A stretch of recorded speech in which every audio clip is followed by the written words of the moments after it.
Welcome to Sales Velocity TV, where we pull back the curtain on how the top businesses in the world sell more with less resistance. Bringing over 50 plus years of combined sales experience and over 100 million in revenue generated, please welcome the hosts of Sales Velocity TV and two incredibly entertaining gentlemen, Andrew Cass and Aaron Parkinson.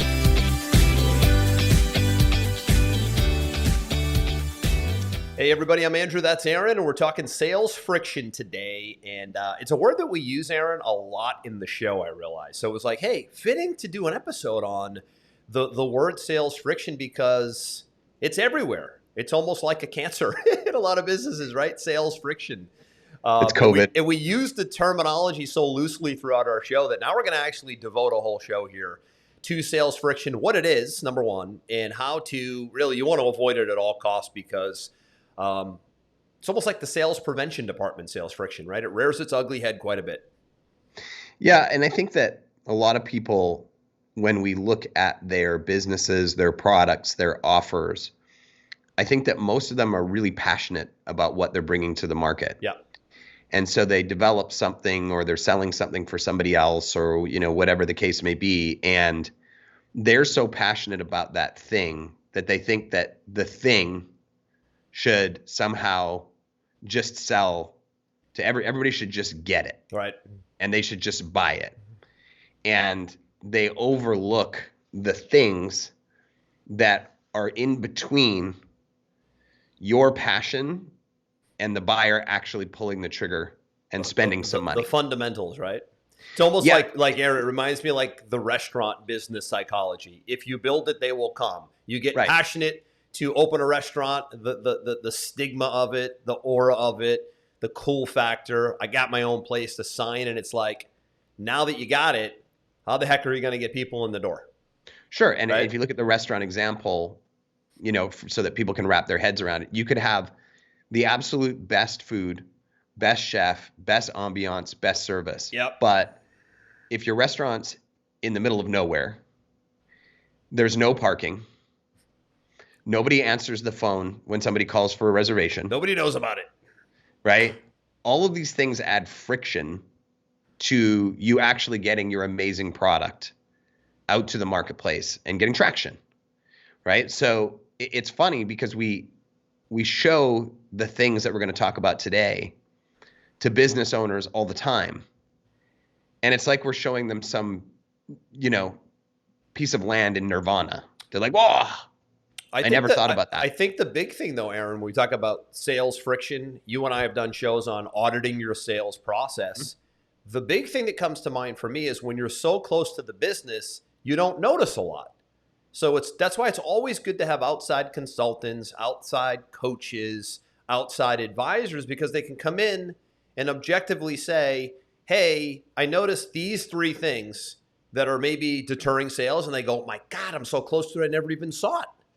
Right? So even sometimes just listening to a show like this, listening to podcasts, studying the industry, you will grab ideas and see things in a different way than how you see them in the day-to-day. It's really hard to see things clearly when you get stuck in the day-to-day and you're running the company and running the marketing and running operations and running people. You're so close to it that you have this tiny little prism.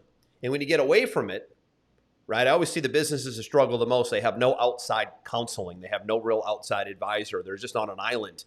And they struggle mightily because they don't take the time to get outside points of view like we're giving right now, which causes friction. And at the end of the day, if there's friction in your sales process, then there's friction in your money. Because if the sales are going to be tough to be had, then the money's going to be slow to be made. And that's not a good place to be. And that's what we're going to tackle here today. I think we have three focal points of friction. Number one is awareness. Right? Number two was clarity around it. And I think number three was outcome. And we'll break that down here today. I'll let you talk to that since this is kind of your formula. Yeah. And we're going to try and condense them into three, but there's really sort of 8 that break down inside of them. And let's talk about awareness first, right? I saw this great summary of this ad the other day. You know the company 3M? Of course. Yeah. Monster company, right? Monster company, but most people don't really know what 3M does.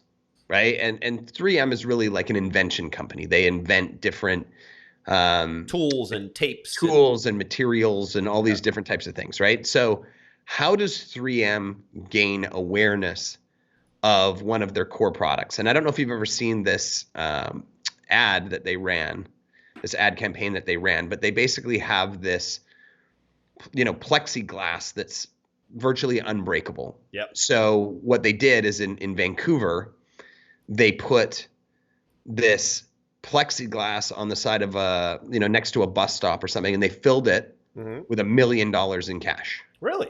So you could see the cash inside of this wall of plexiglass. And they said, go ahead, and if you can break it, you can have it. Challenge advertising. Challenge advertising. Love it. Now, there were some stipulations. You have to do it with your own body, no ramming like a truck into it or, any of it. It's just, so all day you had these people coming up and running at it and kicking it and hitting it with stuff and trying to break this thing to get this $1 million. That ad campaign made 3M $1 million in sales in one day. That's incredible.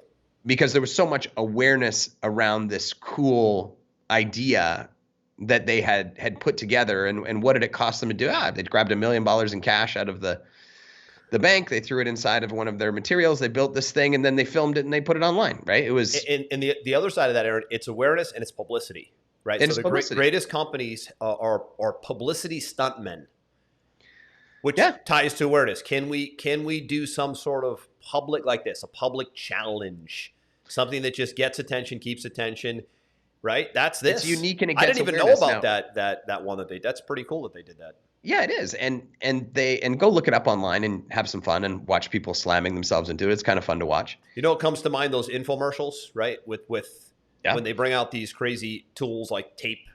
There was one that comes to mind where there was this duct tape they created that could stop a leak, and they had like leaks on boats, leaks in cars, and they had a big guarantee, which we'll talk about, right? A big guarantee on if you buy this product and it doesn't stop every single leak. I mean, it was impossible not to buy it based on the demos. And absolutely. Right? And let's talk about demos a little bit, because I think a lot of our viewers and our listeners, they have small to medium-sized businesses, right? Yep. So when we look at an example of our software that sponsors the show, Pipeline Pro, right? We do a lot of advertising digitally, and one of our biggest channels is Facebook and Instagram.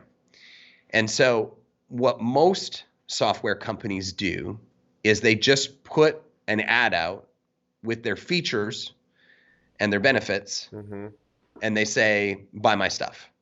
Take a trial. Right? So take a trial, free membership, whatever. And it's fine, but now you're playing the game of feature benefit comparison with everybody else. Commodity. You're a commodity. You don't really stand out, right? When you look at the campaign that we have running right now, we take these shows. For example, we take clips from these shows and we put it in front of all the types of people that might use this software so that they can see that we know what we're talking about. And if we know what we're talking about, then there's probably a good chance that the software that we've created is going to solve the problem. Great point. For our ideal client, right? We constantly show clips of demos of different parts of the software, and we tie the demo to the impact that it could have on your business, whether it's saving time, whether it's creating more sales, whether it's better organization, all these. So we show all of these demos, right? Yep. We constantly run ads that show case studies of people using it, testimonials from people who've used it before. None of these have anything to do with us showing a demo or showing an ad of features and benefits by the software. Although that exists too, but not solely, to your point. Right. Now, do we have a whole part of that campaign that's 100% focused on here's what we do, here's the problem that we solve, here's the cost, come on in, etc.? Of course, we have that piece, but it's not the entire thing, right? The entire thing starts with awareness of who we are, what we believe in, what we do. We give a ton of value in the campaign. And when we're giving all of the value, and we hear this all the time, Andrew, because people will often come into Pipeline Pro and they'll set appointments with our advisors and say, hey, can you just build all the stuff for me, right? How often do we hear from those people? I watched 3 or 4 of your shows and I'm blown away with how much you guys know. I would really like to leverage your expertise to have it built for me. I would say I hear all it the 2 time. to 3 times a week from high-paying clients. Now, if they'd come to that call cold with no awareness of our beliefs, our expertise, our passion about what we do, then we've got a really friction-heavy sale. Right? We've got to focus a lot on the features, the benefits, the call to action, the why we're better than our competition, blah, blah, blah, blah, blah, blah, blah. There's a lot of friction what there. You're saying is you actually have to then sell hard. You have to hard sell. Versus right? what you said. What we want to do which is kind of laying the on-ramp, right?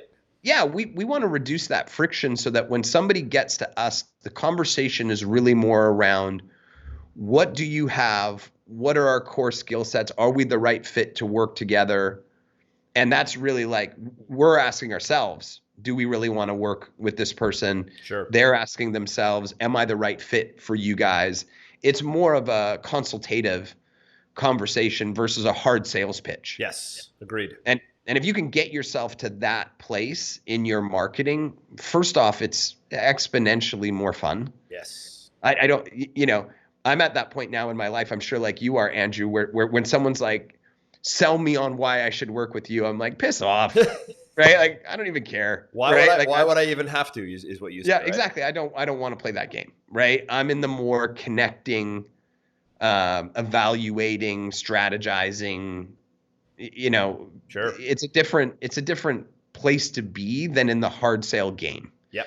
Right. So the more awareness you can create before the pitch, before the sale of who you are, who your company is, what you stand for, what you believe in, valuable tips around your industry, the problems that you can solve for people, you start to build that authority with your market before they get to you. And you got to remember in the sales process, he or she who has the most authority sells with the least friction. Right? Mm-hmm. Let's look at one of our favorites, Elon Musk.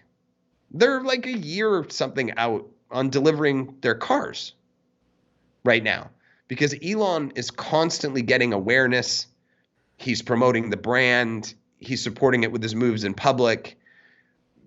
He's not having to hard sell Tesla.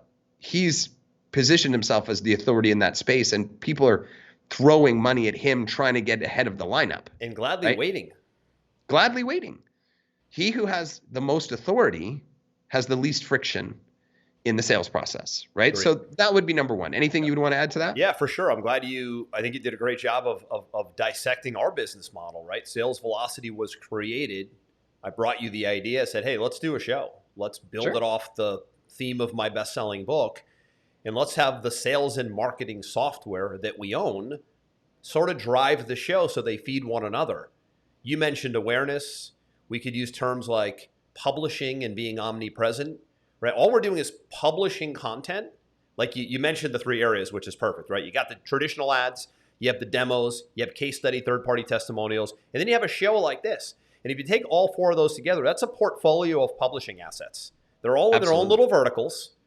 And what they do is they reduce friction all over the place. So when somebody comes to buy, test, try the software, you're absolutely right. They've seen multiple channels of us demonstrating, talking, sharing expertise, background, track record. And it's like, it becomes very simple to buy. And that's where we're at today is how do we make it simple to buy? So few business owners will take on the arduous task of doing all this publishing and becoming omnipresent and branding and shows and interviews. And you mentioned Elon Musk. You could mention guys like Steve Jobs of the past. You could mention guys like Trump of the past. You could mention guys like, I'm trying to think who else comes to mind. How about Dave Asprey? He's Dave Asprey in the biohacking space. I mean, monster. These guys, didn't just create products and services, they created massive visibility around themselves that made their products and services become an automatic next step. And that's the key lesson here today, is I've created so much branding and awareness in publishing assets that now my products become, again, an automatic next step in the solution. That's really where we're going here today. So this first pillar of awareness is really critical, because without the awareness piece, you're constantly facing friction. Like you said, you constantly have to sell yourself and follow up and sell. It's like I was talking with a client the other day and said, this is when you don't have these things in place, you're actually starting from less than zero. You're not even at zero anymore. You're starting at less than zero. So you're incredibly behind the curve. When you do what we're talking about here, you're actually above zero. You've actually started with a head start. So where do you want to play the game? At zero, below zero, above zero, head start. Awareness in publishing means you have a head start. Therefore, there's less friction. We talk about less resistance, same kind of thing on this show. That's the theme of the show, how to sell more with less resistance. You absolutely do that by getting really militant with your publishing, your awareness, and your omnipresent strategy, for sure. Yeah, and last thing, Aaron, real quick, never easier to do today than ever, by the way, with all the technology and tools. I agree. That's the interesting thing, is how so few do it, but yet it's easier than ever. Absolutely. So if you're creating awareness and you're starting to transition your buyer from transactional to tribal, is the term I like to use. Yep. Then now you've brought them into your ecosystem, and your ecosystem could be your website, your funnel, your live event, your print media, your television, whatever type of media you're going to bring them into, right? The next step that creates a lot of friction that I see very, very often when people ask me to look at stuff and audit stuff is a lack of clarity. And clarity kind of breaks down into a few different subcategories. So I'm going to talk first and foremost about the communication side of it. Let's talk about either the written word or the written word can be translated into, obviously, on paper, on a website, what you're saying in a video, right? It all comes from copy, right? It really all comes from copywriting. And what we see a lot of businesses do is they try to talk above their ideal prospect. They try to use a lot of industry-specific jargon. They try to use fancy words that people don't use in their normal vocabulary. A lot of bad grammar, run-on sentences. There's a whole bunch of elements.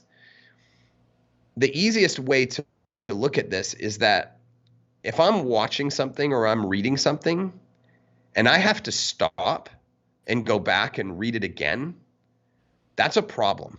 That's friction. Because it's friction. And oftentimes I'm reading something that someone's put together and I have to stop and reread it again. And then I realize, now I understand what you were trying to say. But if I have to do it 3 times, that friction is a serious problem, because buyers are being distracted by a million different things at one time. You can't have any disruption in what you're trying to relay from a messaging standpoint. Yeah. One of my favorite quotes of all time when it comes to marketing is, "The confused mind says no." So if you're confused, or more importantly, if somebody else is confused by anything that you're putting in your sales process, you're in deep trouble. And I always tell my people, go use a tool like Hemingway app, which you can find online, which will take any ad copy or sales copy that you write, and it will show you what grade level it's written at, and it will give you suggestions on how to make it easier to read and easier to understand. And what we shoot for is a grade 4 level. We find that if it's readable at a grade 4 level, that's your highest opportunity to convert. So the first part about it is communication. And then I'm going to hand it over to you for the second part when it comes to clarity, which is next steps, value, and outcome. Well, the other thing too is you get frustrated, which equals friction. Right. right? If you can't understand something, you don't understand the way somebody has positioned their offer, you get frustrated. And Absolutely. again, we loop back to frustration equals friction, and it starts to make you not want to move forward, right? Right. That's a big problem. But it's interesting that you mentioned the wording, right? I look at two things. I look at the wording, the copy, and the graphic design, right? So anytime we do a lot of funnel work within our company where we build sales funnels for our clients, and the two big rocks that we focus on is getting the copy right first, because to your point, the wording, you don't get a second chance to make a first impression with the way you word what you do, right? The way you write about what you do, the way you position your products and services or your offer. And then the second piece is, does the design look like it's 1992 GoDaddy website, or does it look like it's 2022 WordPress website? That's the difference, because you don't get a second chance to make a first impression with both words and imagery. It goes hand in hand. So we can talk about publishing and awareness all day long, but when they actually get to you and they get to your offer, or they get to whatever you're offering, they need to know, can you put two words together and articulate what it is that you do? And does your design look clean, professional, and elegant? And sometimes there's a disconnect there as well with the clarity. Sometimes it's one or the other. Man, they write really well, but the website and the funnel is atrocious. Or it's, man, they can design well, but they can't form two sentences. So there's a lot to think about. This is kind of, I guess you could say this is a little bit of a heavy episode today, only because very few will do the awareness thing. Very few can pull off the copywriting and the design thing. And now we're at like friction compounded, right? So, and it is friction compounded. And I will take it a step further, because you did touch on a piece that I want to touch about in a second, which is aesthetic, right? But the clarity piece, when someone's trying to understand what you're saying or read words in your offer, obviously the simpler the better, but that also carries forward into what you're asking them to do. So if you want them to give you their name and email, yep. If you want them to buy a product, if you want them to book a strategy session with you, whatever the outcome is that you want them to take next, it has to be crystal clear what that is and why they should do it, right? Why should they do it? And we talk about this all the time. Why should we do it now, which is a sense of urgency? Because if they don't do it now, they're probably going to get distracted by a million other things. So is there clarity in why they should do it now? Is there clarity in what is the next step they should take? Is there clarity in what is the value or outcome they're going to get from taking that next step?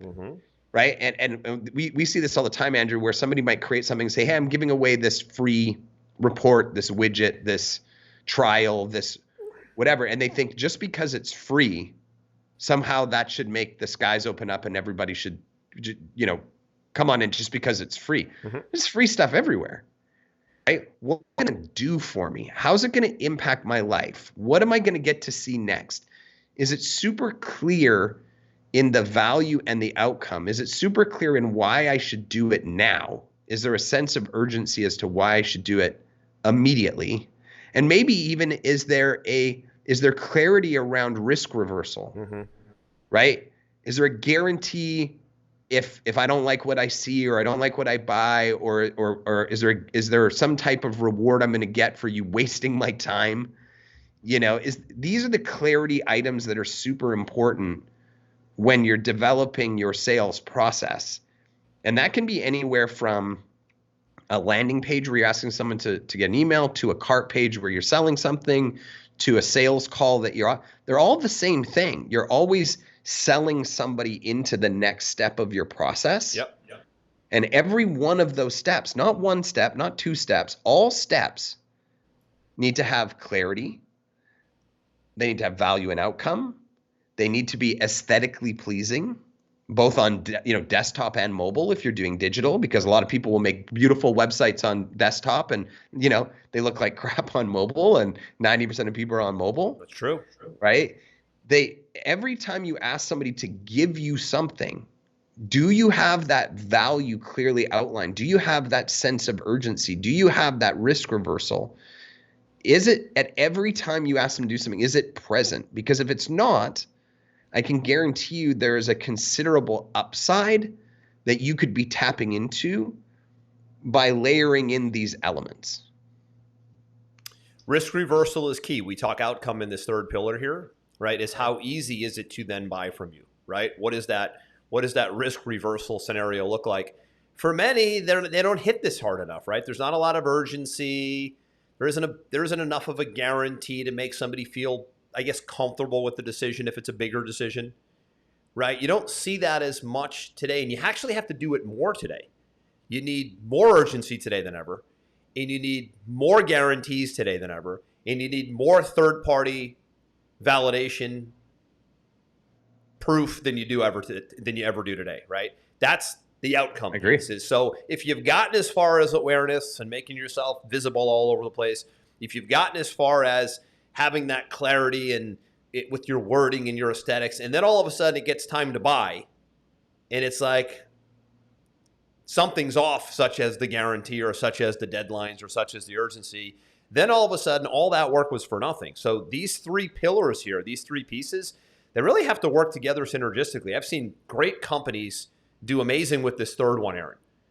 Great guarantee, risk reversal, no downside, 90-day unconditional money back guarantee, discount before the deadline. They do all that stuff amazing, but it was just so hard to get me there because they didn't have the first two in place, right? So yeah, it really is it has to be weaved together pretty well. Yeah, and I think the last piece, which kind of ties into all of the things we've talked about right now, is credibility, right? Which I think loops back to number one, right? Credibility comes from awareness. Credibility comes from clarity. Credibility comes from guarantees and risk reversals, but it also comes from aesthetic, right? If it looks like crap, if it loads too slow. I see so many clients we have where they've got a website and it takes 5, 6, 7 seconds to load. You look unprofessional, right? Your website should be loading in 3 seconds or less, to show credibility and reduce friction to your client. And the last part I would add on the credibility side is your proof, your testimonials, right? Who has gone through and taken your offer, bought your product, started with your company, and seen the amazing result that you're promising in the offer itself, right? We are wired to believe what other people say about us 10 times more than what we say about ourselves.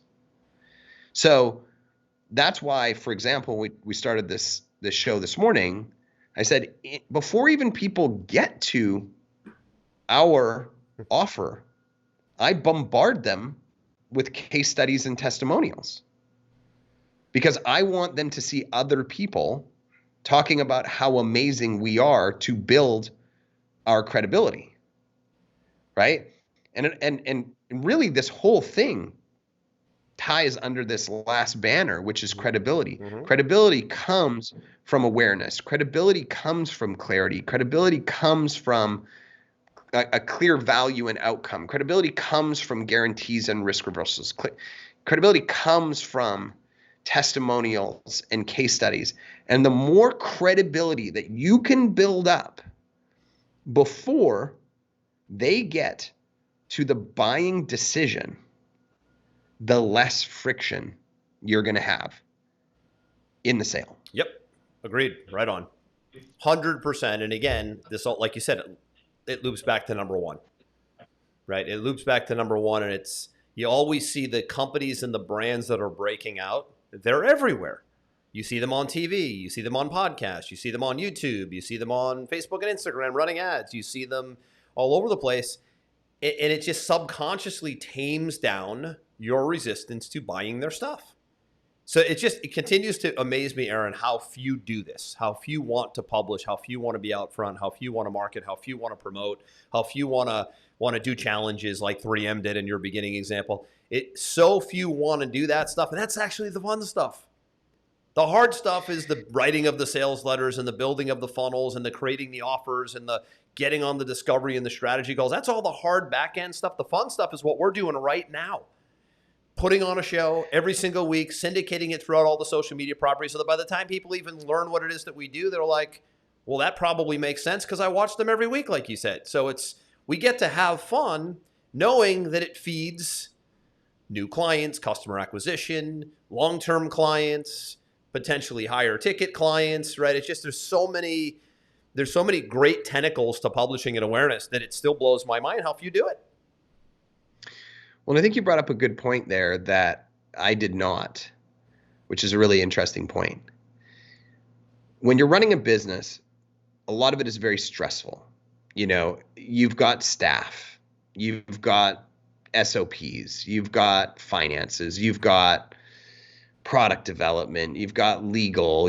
I mean, there's just so many things that are the have-tos of running a successful business. Do you know what the most fun part of running a business is? It's creating. And it's probably how you got to where you are as an entrepreneur, is some sort of creativity that gave you a spark that you're no longer getting. Absolutely. And I think a lot of business owners, they want to do this, and I'm specifically talking about the awareness piece right now. Yeah. They want to do it. They know that they should do it. Yep. But they often say, well, I don't have time for that right now, or I have to prioritize these other items first. And if you're anything like me, who's been running business for 20 years, there's always a fire. And you'll find one if there isn't one, I promise you. 100%. All you got to do is open up email or Slack or whatever. You'll find the hose. You'll find the hose, right? Yeah. So you have to build your schedule. You have to build your life around carving out time to do the things that are actually the most fun, the creative side. You know, I remember when you said, hey, I want to do this show. I was like, I don't have another hour a week to spare, but I knew that I should. So I did. Right. And it's actually one of the funnest things that I do all week. You know, I look forward to Friday. Oh, it's show day. Yeah. Yeah. Right. Because it's fun. It's very fun. And the benefits that come from it from a business standpoint are tremendous. I don't think there's probably any of the potential 9 fires that are sitting in my inbox this morning that you're even thinking about right now. Well, 1, I'm not thinking about them. And 2, if I solved 1 or all 9, I still don't think it would have as much long-term impact as sitting here doing this show with you this morning. Right. That's a really good way to look at it. Right. I think sometimes we have to reframe things differently than how we have them framed to get ourselves off the fence to do things. Right. Absolutely. And again, we talk all the time. I think probably the path of least resistance today, Aaron, when it comes to awareness in publishing, because I think it's the most important piece of the day of the 3 we're talking about, is a good old fashioned podcast, which we're on every single podcast, but we start live, and you don't have to do this. Very few shows do a live video version and then take out the audio and strip it out and make it a syndicated show as well. We do it because we want the visibility, literally the visibility of being on video, and then that gives us the YouTube visibility and the ability to do trailers and whatnot. But that's a big leap for most that don't have experience. We happen to have a lot of experience speaking and producing, right? But think about just taking a microphone like this, not even having you could be in your underwear, and you can just talk about your stuff for 30 minutes. And you can talk about concepts and philosophies for 30 minutes and just be on the audio platforms. Most people, frankly, listen to this in audio version, not video version. I hear it all the time. They got Apple devices. They have Samsung devices. So there's Google Store, there's Apple Store, there's Amazon, there's Stitcher, there's Spotify. Those are like the big 5, and that's where most of this gets consumed. You need to be in people's ears, because more so today than ever, people are listening to podcasts of different thought leaders and business owners and speakers, consultants who are dynamic and can share good, cool, maybe some renegade-ish philosophies. That's what gets attention. And it's the easiest thing to do. Grab a microphone and just talk. You can find the production companies to cut it up and do the intros and the outros. Most people they go right there. Oh, but the tech. Oh, but how would I find that cool introduction? Well, who will edit it for? Like, there's a gazillion vendors out there that for almost no money, very little money, will get your production to be a production and give you the visibility and the aesthetics and the design and branding that you want it to be. Just focus on speaking and getting your voice out there and creating that awareness. It's never been easier than it is today, but yet so few do it. It's the missing link. I think that what you're talking about there is important, because improper execution will beat proper procrastination. Yeah. 7 days of the week. Of course. Right? I mean, we started this show this morning and we said, oh, for some reason, this tech platform isn't posting to Facebook Live today, which it might be, it might not. We'll go look at it later, but it looks like it wasn't. Right? I actually think it did. Okay, great. But cool. But we But it tested didn't hold us the up, show. is the point. It didn't hold us up. We're like, okay, cool. It's going to go in audio version only to all these other places. Who cares? Either way, we're capturing it, right? Yeah. So, and I think that's the kind of thing that would hold people up is, oh, gosh, the tech's not working or the this or that. This isn't for me. I can't do it today. I get back Just to my take action. fires, right? Just take action. Just take action. Exactly right. So to loop this, to close this out today, the awareness thing, the publishing thing, the omnipresent thing has to be the starting point of creating less friction. The middle piece is super important too. How clear are you in articulating what you do? And that third one was the outcome, right? How easy is it to get to the outcome? Is there enough no-brainer type elements in place like deadlines and risk reversal and guarantees and third-party proof? I mean, you could build multi-million-dollar product and service offerings with these three buckets. But again, I'm going to tell you, you're going to get the most traction from getting yourself out front, public, visible, speaking on social, on TV, in the news, in press releases. That all, every little pillar just continues to chip away at somebody not needing to think long and hard about buying your stuff. That's the reality of it all right there, is that starting point. You agree? Absolutely. Well, alrighty then, man. I'm going to leave it there on friction. It was a good one here today. Probably worth watching and listening to again. How do you, identify sales friction? How the heck do you get it as far out of your sales process in your company as you can? It's always going to be there to a degree. The key is how little of how much friction do we have? What is that percentage, right? I see businesses that are 90% friction, then I see some that are 10% friction. You just want to get that number down as low as you possibly can. All past episodes of Sales Velocity TV and radio are at salesvelocitytv.com. Check them out. I think we're 80 some odd episodes in, and we will see you on the next episode. I'm Andrew. That's Aaron. Over and out. We hope you enjoyed this episode. Sales Velocity TV is powered by Pipeline Pro, the ultimate all-in-one sales pipeline management and marketing automation platform that makes all others obsolete. And we can prove it. Take a tour at gopipelinepro.com. See you on the next episode.